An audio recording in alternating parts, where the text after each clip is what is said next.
নমস্কার বন্ধুরা, job Genex YouTube চ্যানেলে আপনাদের প্রত্যেককে স্বাগত। ডিএ নিয়ে অত্যন্ত গুরুত্বপূর্ণ একটি আর্টিকেল একটি দৈনিক পত্রিকায় প্রকাশ করা হয়েছে।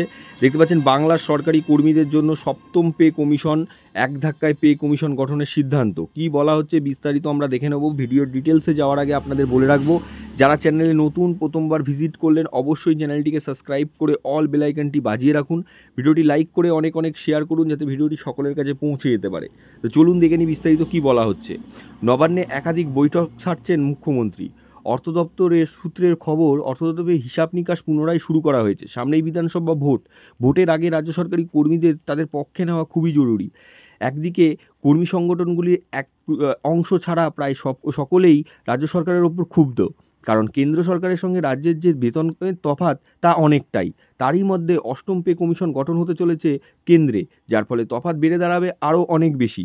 তার মধ্যেই ষষ্ঠ বেতন কমিশন পাচ্ছেন রাজ্য সরকারি কর্মীরা। ইতিমধ্যে ডিএ ঘোষণা করেছেন মুখ্যমন্ত্রী, কিন্তু যৎসামান্য। তাদের রাজ্য সরকারি কর্মীরা খুশির বদলে ক্ষোভ প্রকাশ পেয়েছে তাদের মধ্যে। শোনা যাচ্ছে আবারও আর এক দফা ডিএ ঘোষণা করবেন ভোটের আগেই মুখ্যমন্ত্রী। সেখানে চমক থাকবে, কিন্তু নতুন করে চমক সৃষ্টি করা যায় কিনা তাই নিয়ে এখন নবান্নে বৈঠক।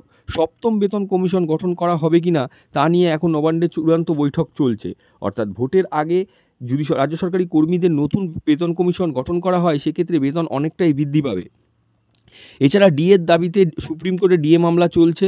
সামনে ডিএ মামলা উঠতে চলেছে সুপ্রিম কোর্টে, কিন্তু সুপ্রিম কোর্টে বারংবার ডিএ মামলা উঠলেও তার কোনো সমাপ্তি ঘটেনি, যার ফলে সুপ্রিম কোর্ট থেকে আশ্বাস হারিয়েছেন রাজ্য সরকারি কর্মীরা। তাদের দাবি, সুপ্রিম কোর্টে এইভাবেই কেস চলতে থাকবে।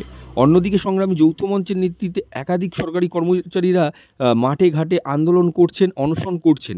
তাদের এই আন্দোলনের চাপে পড়েই রাজ্য সরকার বারংবার ডিএ ঘোষণা করছে, কিন্তু যৎসামান্য ডিএ ঘোষণায় কেন্দ্রের সঙ্গে তফাৎ কোনোদিনই মিটবে না, তা জানেন মুখ্যমন্ত্রী। তাই নতুন করে অর্থ দপ্তরে বৈঠক সেরে নতুন পে কমিশন গঠন করা যায় কি না তা নিয়ে এখন আলোচনা চলছে। এখন দেখার, মুখ্যমন্ত্রী ডিএ ঘোষণা করেন নাকি পুনরায় নতুন পে কমিশন গঠন করার আশ্বাস দেন। কি বলা হচ্ছে এখন মুখ্যমন্ত্রী নিজেই জানেন। অর্থ দপ্তর সূত্রের খবর, মুখ্যমন্ত্রীর সিদ্ধান্তই হবে চূড়ান্ত। সেক্ষেত্রে এখন অর্থ দপ্তরের হিসাব নিকেশ চেয়ে পাঠানো হয়েছে।